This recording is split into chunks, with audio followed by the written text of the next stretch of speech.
We don't have any company yet. Hopefully they're coming on. Annapoorni, did you write me those two little paragraphs? Two sentences? Yes, I'm just sending it. Okay, great. Okay.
Good morning, folks. I know folks are logging on.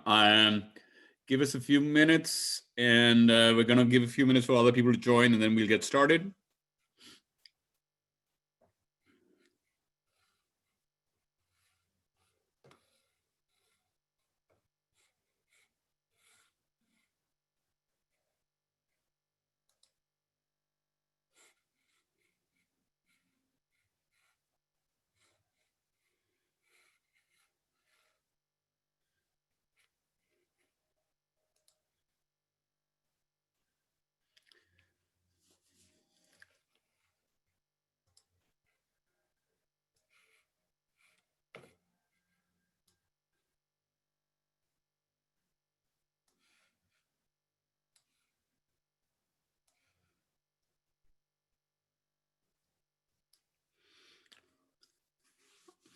All right, another minute, 10:05.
All right, I think we're good to start. Welcome, folks. Thank you very much for coming. I know this is well, at least in Seattle, it seems to be cheering up as a reasonable day, which has not been true for the last couple of weeks. Well, with any luck, we have an interesting session in front of us. I'll start by just introducing to you the two people who are actually going to lead most of the conversation. Or maybe I should start with myself first. Hi, I'm Pradeep Singh. I've been living in Seattle for the last 40 years, I think. I'm generally a tech background and have been involved with Pratham first quite actively as a donor for a long time, for about a decade. And then last 2-3 years on the Pratham USA board. I'm thinking of myself as what can I do about an important function in any entity, which is the revenue side of the house. So that's kind of what I do. Nishant and Annapoorni do much more interesting stuff. Nishant, and they're both on the ground. I presume you can see them. And I asked them to describe to me as to how they describe what they do. So Nishant was basically been doing tech for Pratham for the last 5-7 years now. His formal title is the Director of Digital Innovations at Pratham, and he's done a bunch of really interesting stuff, much of which we're going to talk about today. And he's really taken a focus on something that many of us in the tech space, at least, really think of as a life mission, which is how much impact can I create? How much difference can I make in people's lives? And unlike all the other opportunities which have come by his way, he's stayed at Pratham, basically bringing technology-enabled learning to rural India, playing in among the most difficult industries for tech. Education is a hard enough space to begin with, as we know from the last 50 years, and then bringing it to rural India where you can't take anything for granted. The availability of smartphones, the availability of tablets, none of that's taken for granted. And you have to figure out how technology can impact at scale people who might just have access merely to a radio or a TV or just SMS or flip style phones. And that's been Nishant. He's spent a bunch of time focused on it and continues to make a great deal of evolution. And he's going to turn to you guys and talk to you about stuff that he's doing and that he can get some help with. Annapoorni is the Senior Manager of Digital Innovations. And she describes herself, and I'll leave it at that, as mostly found perched between children in villages, figuring out which game works and why. All of us who've ever run any product company know that's the person you want. The person who actually watches and sees what happens on the ground and brings out innovation from that. So welcome to both of you. I'm looking forward to what I think is going to be a really impactful session. But before they begin, let me give you a little bit of context.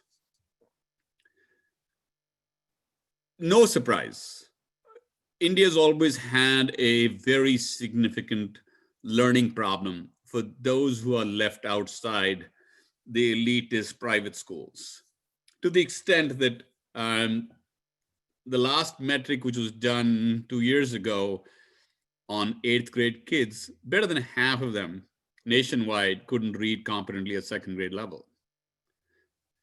These existing inequities have got massively amplified through the whole COVID-19 crisis. And Pratham, which for a long time has been reaching out into the ground, into villages and into urban slums, using pedagogical breakthroughs which are dramatic.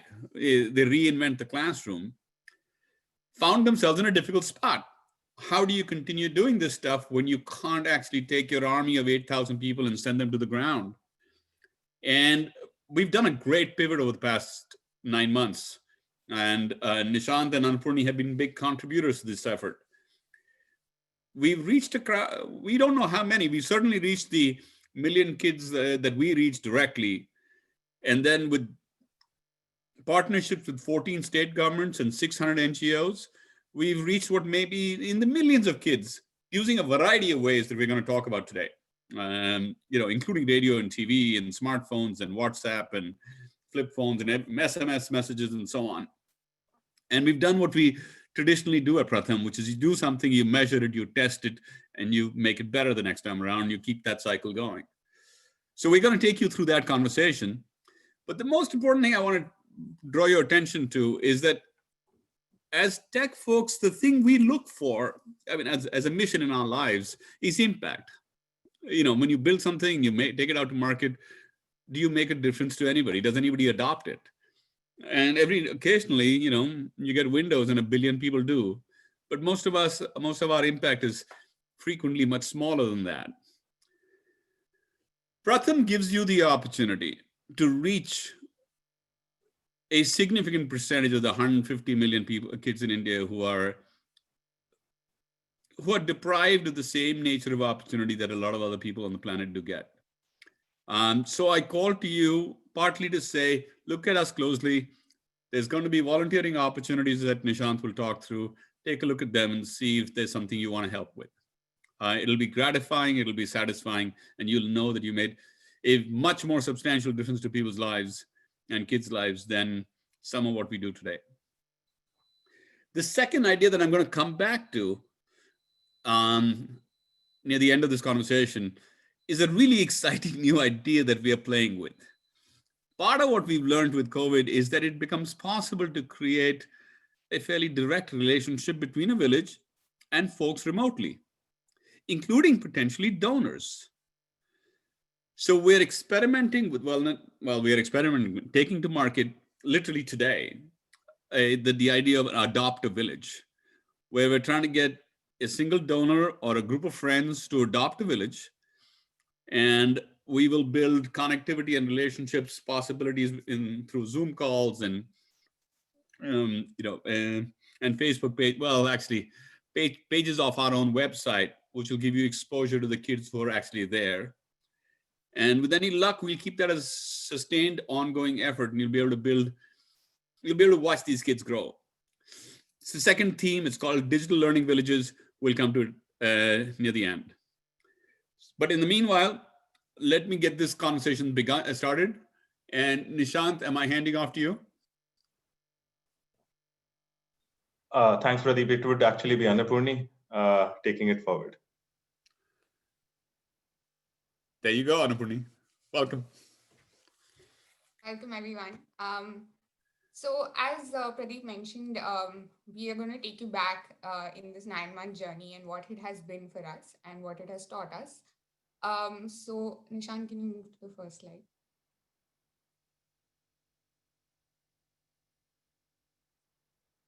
So as you know, Pratham is a 25-year-old organization, and we were reaching students, different students of different age groups across 21 states of India through different programs. So we were reaching young children between the age of 3 to 14 through our learning and literacy program. We were reaching girls who were dropped out of school through our second chance program.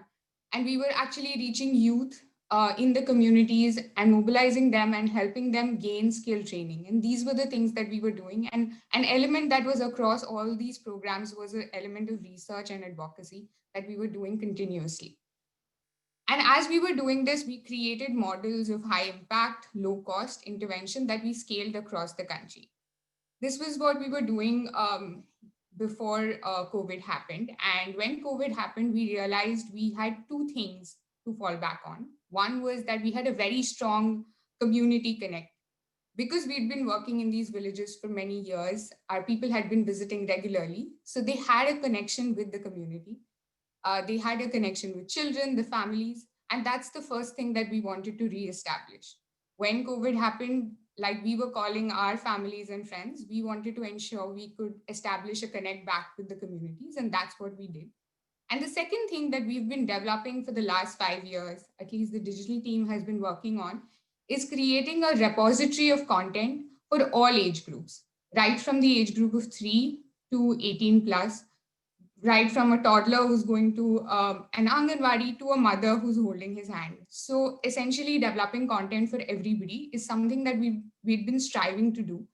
And the best part about it was that it was not developed in one language or two languages. We developed it in 11 languages and in a way that it was easy for them to understand with materials and with ambience that was something that they could relate to. So when COVID happened, we established connect with the communities. And the second step we really did was to say, okay, now we have so much content. Let's start sending this content out and engaging with our children because clearly they are also demotivated, bored at home. Let's start engaging them and let's, see if learning can happen. And that's what we did. We started sending WhatsApp messages and we started reaching out to our communities. Sooner we realized that just sending WhatsApp was not enough. There were students in the communities who were calling us and saying that we don't have a smartphone. What do you want us to do? So then we went back and tried to map each and every child to either a smartphone or a normal phone. And we were one of the first organizations that said, okay, if there's no smartphone, let's try to send SMS content. And so in 12,000 communities across 21 states, we started sending SMS and WhatsApp content and really seeing the different forms and shapes they could take. We also established a very strong network of audio calls. So each person in Pratham, the people on the ground is mapped to about 5 to 10 communities. Each person would call the students and the parents and ask, did you get the message today? If you did, how did you like it or didn't like it? Did you face any challenge in doing the activity? So we got regular feedback on everything that we were sending out. It was not a one-way communication, but a two-way communication. And students started sending us the activities and the projects that they were making and telling us, this worked, this didn't. I remember when we started sending the fun and the learning messages, we would always see that the fun links would have more opening rates because they figured out that the fun ones was what they wanted to engage in.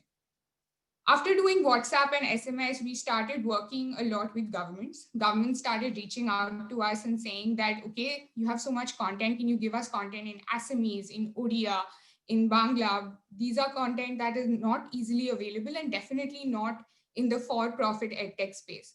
So we started sending out content. We started uploading them on content portals like Diksha. We started working with Khan Academy on giving them content in Gujarati, Kannada. And soon we also realized there were other broadcast mediums that we were not using completely. In a state like Bihar, where smartphone penetration is not that high, we realized that maybe we should take the TV approach. We had never created TV content before, but we said, okay, let's try doing it. We tried using our games. We got students and children on Zoom calls, made them play games, recorded that, and made a TV episode out of it. Today, we have about 200 TV episodes that are there on our repository, being used by about 4 state governments. Similarly, we started creating radio programs. In Marathi, we started creating a program called Shale Bharti Shala, where it was an SMS plus radio approach that we took. And that reached out to the entire Nagpur division, which is about 6 districts. And it got a lot of response from the children. Then Uttar Pradesh saw that and they said that why don't you start a radio program here? And we are completing about 100 episodes there as well. So we did not stick to the digital technology and the digital content that we knew before COVID. We adapted, we changed, and we are now very happy to say that our content has taken 7 different shapes and forms and in 11 languages, trying to pivot and change and reach out to as many children as possible. So the staff on the ground call these students, they ensure we reach them. And that is only possible because of the volunteers on the ground. We have, it is not just the staff anymore, it is a community-led movement. In each community, we have identified parents, there are siblings, there are youth volunteers who are essentially the people who have the phones, who get the messages, and who actually ensure that the children do the activity or not. In many villages in Odisha and in Bengal, the volunteers actually take their phone door to door and ensure that the children do the activities and then send us a recording of that. We have about 600 NGOs and other partners. This was actually a very interesting relationship that took shape and form during this crisis. We just said, okay, we are sending out WhatsApp and SMS messages. If you are an NGO or a private school or any partner, you need it, we can share it with you too. And there were NGOs, there were women's self-help groups, there were NGOs that were working in agriculture, in healthcare, in sanitation. They said, we also have, communities with children. Why don't you send us your messages too? So it's not just limited to education partners, but in a way, we've been able to form this platform where multiple NGOs and multiple schools have been able to come together and access good content.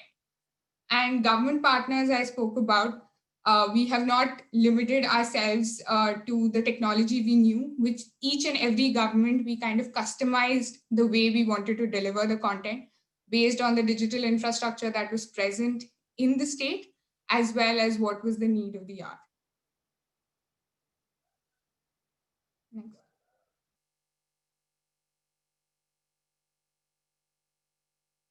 Yeah, Nishant. Thanks so much, Annapoorni. That was, I think, a brief overview of the kind of pivots that we did. We were creating video content, we were creating games, but we were also trying to leverage technology that can actually recreate the kind of learning experience that we are able to give to a child when we are in front of them. And that's where using artificial intelligence and machine learning were core to the approach that we are using, rather than sticking to just pure content delivery in the form of videos or in the form of games. We were trying to create rich experiences. And I think one of the objectives we had today was to talk about the kind of work we are doing in this space and try to see if some of you would be interested to contribute to these efforts. At Pratham, we have been trying to focus on generating data and test solutions that can actually help in reaching the underserved communities that we are working with. We have a large user base. We have a large reach directly or in partnership with governments and are able to generate lots and lots of data. We are right now working in collaboration with academia, corporate, and individual volunteers who have been supporting the creation of these open source tools, which in turn is applicable for getting educational technologies to the audience that we are serving. So the first one that I want to talk about is about an assessment tool that we have been working on. It's called the ASER tool. ASER is something that Pratham is one of the most coveted products of Pratham. And since 2005, we have been doing ASER surveys every year. It's one of the largest citizen-led survey across the world. We reach over 500,000 children and measure them on the learning outcomes. And the data that Pradeep quoted at the start of the session was from one of the ASER studies, where we found that about 50% children in grade 8 are not able to read a grade 2 text fluently. What we have been doing is trying to figure out how to get this tool in the hands of educators so that they can use it as and when they want, so that the learning intervention that is being given to children can be customized, can be at the right level. And that is the philosophy of teaching at the right level that we follow and advocate very passionately. What we have done is we collected these audio samples of children reading out a particular text. These were about 5,300 children. We annotated that data set. It was about 85,000 audio clips. Uh, uh, the first level of solution actually came out of Seattle, where we had a Hack for Good hackathon organized inside Microsoft, and committed team of developers worked on the first cut of the solution. It got close to 89% accuracy. We have been working on improving that solution over the last year. We are now partnered with IIT Bombay, where they are working specifically on using this data to improve the speech recognition services that they have built. And this data set obviously is open source, so we have published it as easily available on GitHub and other sources. One of the key things to realize here is that the commercial, or so to say off the shelf speech recognition solutions don't really work very well for this use case. And some of you may know it better than me that those speech recognition services have been trained on people who know how to speak that language. Whereas what we are trying to do here is evaluate how a learner of a language speaks something out. So the chances of erroneous recognition is very high.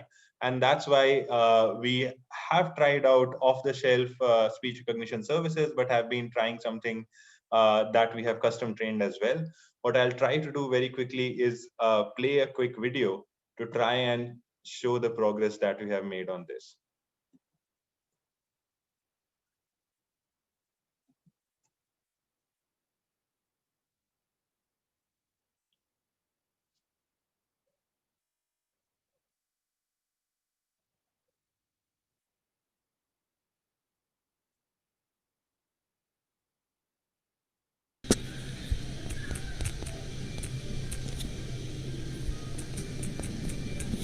So the app that we built out, it to fill in the details of any particular student, select the demographic information, which actually helps in the custom fitting that we have been doing. There are 4 samples that the child could choose from and then read. We start with a paragraph. Soni के पास एक माला है, उसमें बहुत सारे मोती हैं, मोती पीले रंग के हैं, सोनी उसे पहनती है।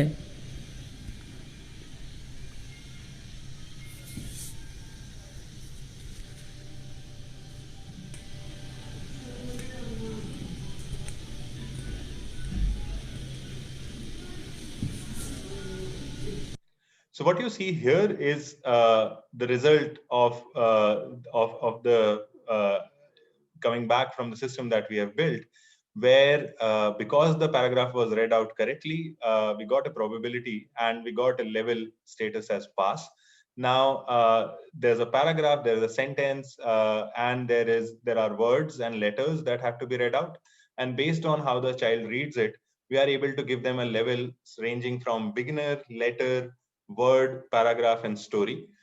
We developed this solution in Hindi and in Marathi along with English, and have got accuracy between 87 to 90%, where the machine is able to recognize the correct level 87 to 90% times as what the human recognizes. The important point here is that Asar-like tools are being used across the world. We have got various countries where we have partnered with organizations, governments to actually develop Asar-like tools for them.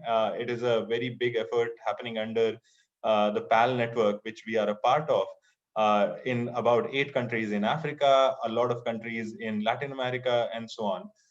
What we hope to achieve from here is a solution that can go global, because once we have developed something for Indian regional languages, it's easy to port it to other languages as we gather more data and train the system to respond to those languages. So this was the first product that we wanted to talk about. The next one is something that is very, very interesting. But just want to check if we want to launch the poll at this point, and then maybe I can get into this slide.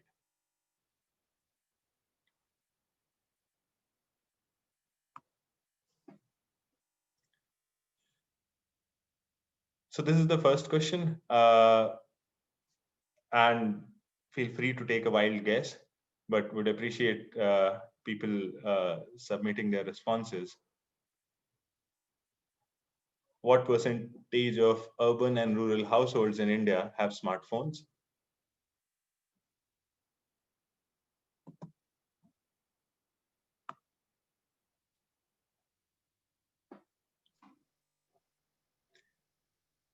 Great. So about 50% have said 80% urban and 20% rural households have smartphones.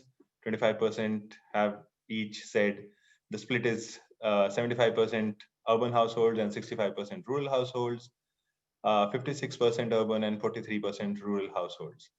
Annapoorni, would you want to give the data from Telecom Regulatory Authority?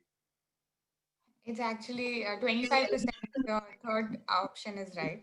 So 56% urban and 43% rural. The smartphone penetration in the recent years, especially post 2016, has grown very rapidly. The number of households in urban areas as well as rural areas, it's close to 50% who have got got a smartphone, and the internet penetration is high as well. The low data rates and the competition in the market is definitely fueling this, but we just wanted to highlight that this is the kind of uh, platform that we have that we can ride on. The efforts around WhatsApp, the efforts around building digital solutions, that's the kind of availability we have that we can reach out to. Maybe we should have the second poll as well. So how many languages are used for instruction in schools in India? We have a lot of languages in India. but how many do you think are used as medium of instruction in schools?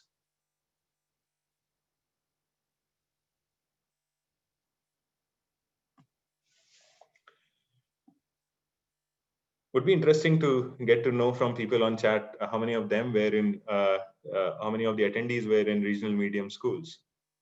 But can we see the results? Perfect. So it looks like 50% people already know the answer. There are 22 languages that are used as medium of instruction, or as the language that is used to learn between grades 1 to 8. And that is the age group where we have the highest enrollment. This basically highlights that the solutions that we develop have to be developed considering that there is a large population in regional medium schools. And speaking of that, maybe we should launch the third question as well and try to see how we fare on that. So what percentage of students between grade 1 to 8 are enrolled in English speaking schools? And it's for students across India between grades 1 to 8.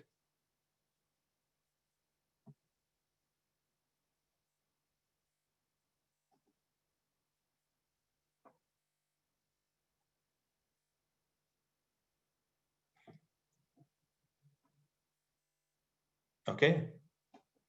And it looks like either the answer is there on Google, or everyone knows very well about it. So only 22% students are actually in English speaking schools. A large population is in regional medium schools. And that's why all the effort that we are taking around artificial intelligence, machine learning, or the digital content that we create in 11 languages, it's important to create that in regional languages, else there is a big population that misses out. So now getting back to the other solution that I was going to talk about, which we have been developing for the past couple of months now, over a year. We know that when you give children the opportunity to test what they are learning, they get encouraged to learn more and learn quickly. The challenge here is that the time that teachers have that is spent on evaluating the answers takes up a lot of time away from instructions. Uh, the kind of assessment systems that we have typically involve questions around the multiple choice format or true or false format. All of these are essentially machine accessible formats, which is easy to administer, but it's difficult to actually gauge the understanding level of children based on such questions. So what we started doing was try to develop NLP based system which can actually evaluate free text answers. So if I ask you explain photosynthesis in your own words and you give an answer in text, do I have something, can I build something that can give you a score, tell you where you missed out, so that a teacher does not have to spend time on it? What this does is it allows students to give an assessment anytime. And that is one of the goals that we are gunning for, of developing an anytime assessment system. So again, we followed the similar approach. We came up with a data collection exercise. We worked with volunteers, data scientists and others from LinkedIn, from Microsoft, and used some open source NLP algorithms and tried to develop this pipeline of evaluating science answers. Where we are at is that we are quite confident that for simple answers which are 2 to 3 sentences in length, and especially in science, we right now can match the score that the machine is giving to the score that humans give about 85% of the times. We want to improve that, and I think as the embedding of the regional languages increases, this accuracy will go up as well. So we have done this again for Hindi and Marathi, and want to do it for other languages going ahead. So this was the second intervention, second product that I wanted to talk about. Now the third one, which is very crucial to making digital content available, is for creating audiobooks. because literacy is a problem, and we know that as you get children more and more listening to more and more of a particular language, they pick that language very quickly. It's important to create audiobooks, but it's difficult to hire a studio, get people to record audios and so on. And the limitation there is of the investment that you can make. So we started figuring out, can we use text to speech engines to try and develop audiobooks? And we have been at it for quite some time. I must say it does not have the kind of intonation that a professional reader would have, but it definitely has helped us churn out audiobooks at a much faster rate for children at higher grades and for learning outcomes which are beyond elementary reading. So what I'll try to do is play this particular video.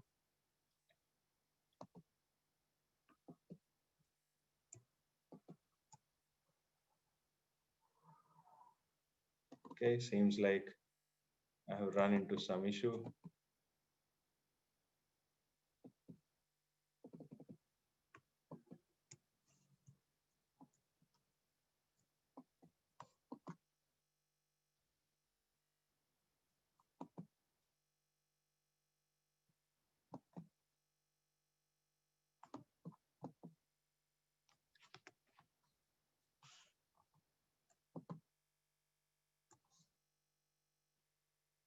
All right. यह जानने के लिए कि बुखार आने पर शरीर कितना गर्म है, डॉक्टर थर्मोमीटर यानी तापमापी का इस्तेमाल करते हैं, लेकिन डॉक्टरी तापमापी प्रयोगशाला में इस्तेमाल किए जाने वाले तापमापी से अलग होता है। हमारे शरीर का सामान्य तापमान 98.5 degree Fahrenheit.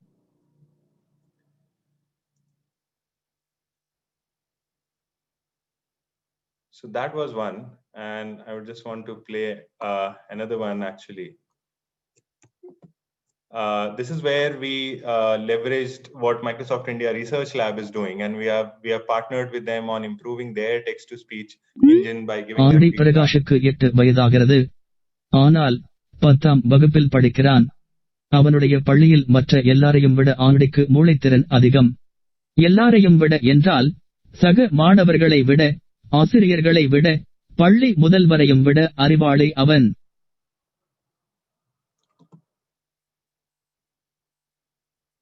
So what this enables us to do is not just give the ability for children to listen to that particular text, but also tap on those particular words and learn the pronunciation as well.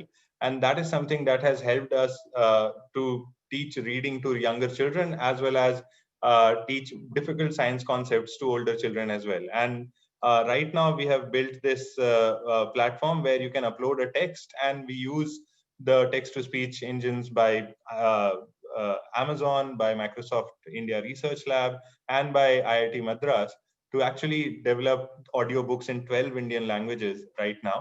And we are looking at how to improve the intonation going ahead.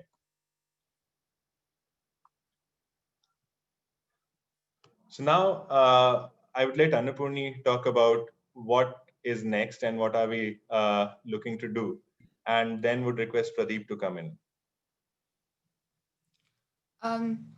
So, like Nishant mentioned, we are trying in all remote ways to continue this connection. We know that even when schools reopen, whenever they do, the remote learning model will continue. There is going to be a need for something that supplements learning. And our content, in many ways, is not just school based, it is also for fun, it is also for creativity, it is for life. So, having these many domains in our repository is important. So there are three things that we are focusing on and ensuring that that investment continues from our side. One is continuous content creations across different mediums, for TV, for radio, but also the videos and games that we were creating before. So ensuring that that is created. In addition to that, we are constantly working with the village volunteers. More than ever, we have felt that their support is the reason why we've been able to establish this program. So now it's time to give them something to learn as well. So a lot of focus has been around content for volunteers, for youth, and that has been a major effort to build these community networks. And third is to set up technology infrastructure in communities so that some level of access can be provided in every village. So that's the effort that we are going forward. There are two things that we'll be taking. The first one is in terms of what next is how can you help? One is that all these projects that Nishant spoke about and all the content that we are developing or the remote mentoring efforts that are going on with the youth, in all these efforts, we have a large team that's outside of Pratham who come on board and help us. We have about 100 interns every month and 1,000 corporate volunteers every quarter who come on board, and they either work with us on our technology-based projects, they work with us on our ML/AI projects, they work with us on data analysis, and sometimes they come in to take a spoken English or a personality development course for 2 months for our youth volunteers. So in many ways, they have been the additional hands on deck that have kept us floating. So we invite you and your organization to come and volunteer with us. And we have a contribute section on Pratham Open School where you can find the volunteering opportunities or write to us at digital@pratham.org. And then I'll hand it over to Pradeep. With the new slide? Yes. Thank you. All right, before we start talking about this, just to wrap up the earlier section, folks, it'd be wonderful if you guys can get excited about some of the stuff that we're doing from tech. And as Annapurni just pointed out, there's a bunch of places you could help. I'll go back to my earlier comment about this is what, us tech boys like to do, create impact. And this is a real opportunity to do that. So do dive in. With that, I want to take you to something else. The other thing that connectivity and COVID-19 has done is that it's made it possible. Well, we realized that it is possible to start to make donors an explicit part of the value chain. Instead of being some strange people who write a check sitting thousands of miles away, it's possible to have donors get what many people do want, is an engagement with the cause, an engagement with the impact that they make. And I'm really quite excited about this because I think the opportunity to be able to say, both for myself and my kids and, maybe one day my grandkids, an ability to see across the planet folks who are, and kids who are in, relatively deprived situations, but live full and rich lives and get a real understanding of what those lives look like and see what impact what changes one can make sitting remotely with. I think that's a very exciting possibility. It can be satisfying, can be fulfilling. We're still figuring out how best to market it, who's going to be interested, and what the nature of the engagement is going to look like. But like any good, go-to-market kind of effort, we've built an MVP and we're taking it to market. It's lays out the notion that for $1,500, which is the operating cost of running a learning center in a village, the annual operating cost, and there are anywhere between 50 to 100 kids in that village. We'd like to get either an individual or a group of friends to say, I'll adopt a village. And we start by promising that, okay, we'll send you monthly updates and we'll set up a quarterly Zoom call. But most significantly over time, we want to figure out how to deepen that relationship. For starters, we want to figure out whether the MVP product that we're taking to market is actually compelling or not. And are we selling it well? Is the UX well enough built?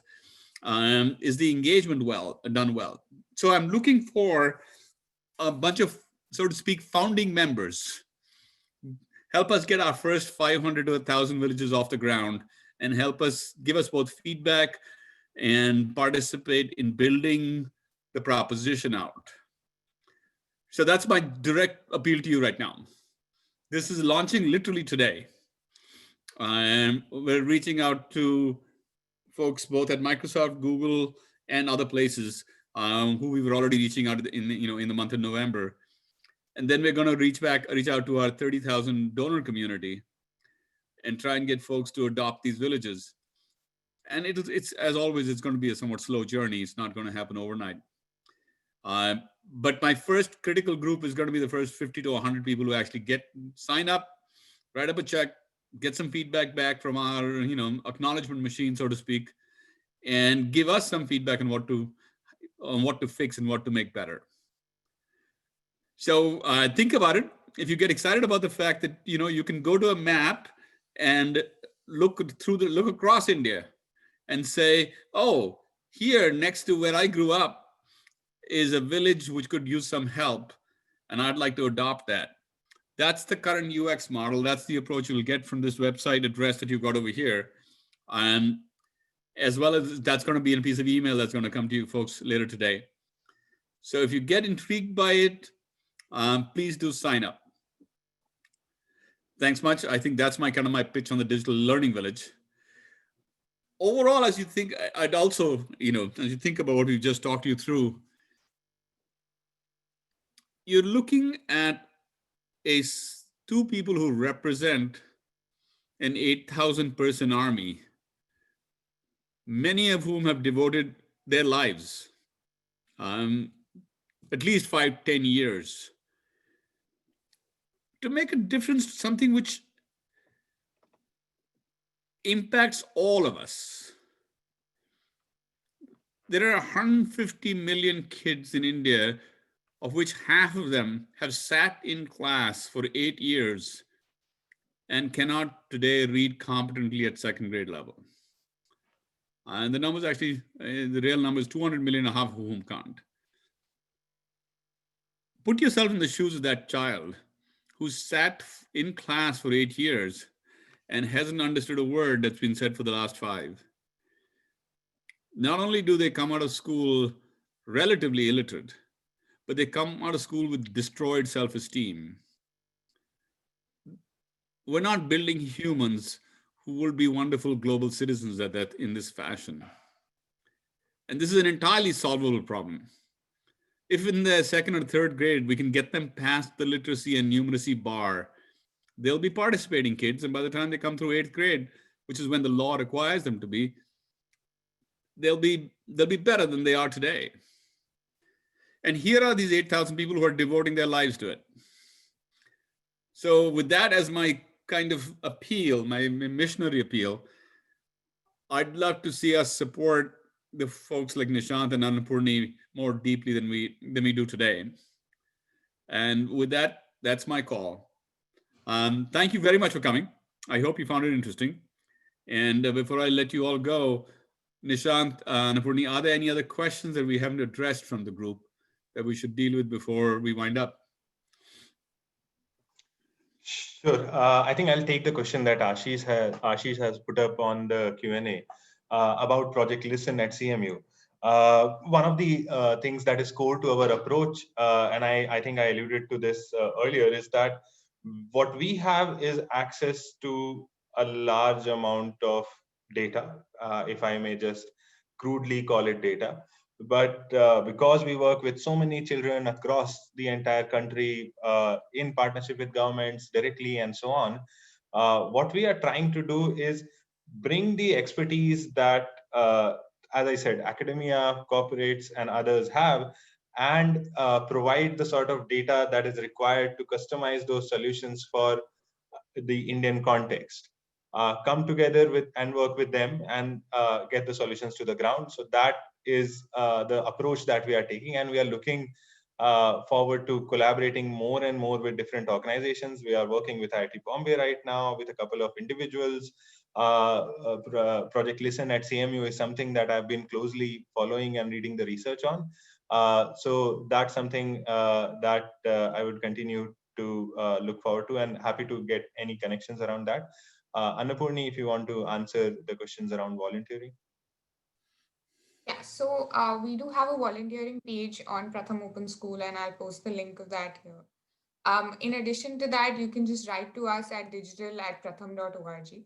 and we'll get back to you with the volunteering opportunities for the month and map you accordingly. Anything else out there which we should have dealt with? Because there is one slide left that I was supposed to have covered that I haven't. And we can transition to that as a closing slide if there are no other questions to answer. Party time, folks. So Pooja's not here. Otherwise, she's much better at this. And she knows both Amit Tandon, actually Sangeeta does, and Pen Masala, who are both supposed to be super exciting, and it's supposed to be really fun. And it's going to be quite an event. It's on December 12th, 8:30 p.m. on the East Coast, 5:30 in my part of the world. Do come, do attend. I think you'll get a specific invite to this as well in email, and it should be a blast. And we're going to put up signs, a list of all our founding members who are going to get the Digital Learning Village going. So you can combine both things. Sign up to a DLV today, and then we'll talk about you on the 12th. With that, once again, thank you very much. These one-way conversations are always hard to pull off. I hope you've enjoyed it. Thanks for coming by. Thanks so much. Thanks, everyone. Thanks, everyone. Expect an email follow-up too with all of the links and we've referenced here today. So you'll see that in your inbox by the end of the day, as well as the recording of this call.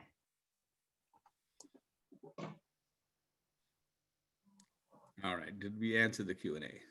Thank you, everyone. Thanks, folks. Oh, Mala's looking for a question. State.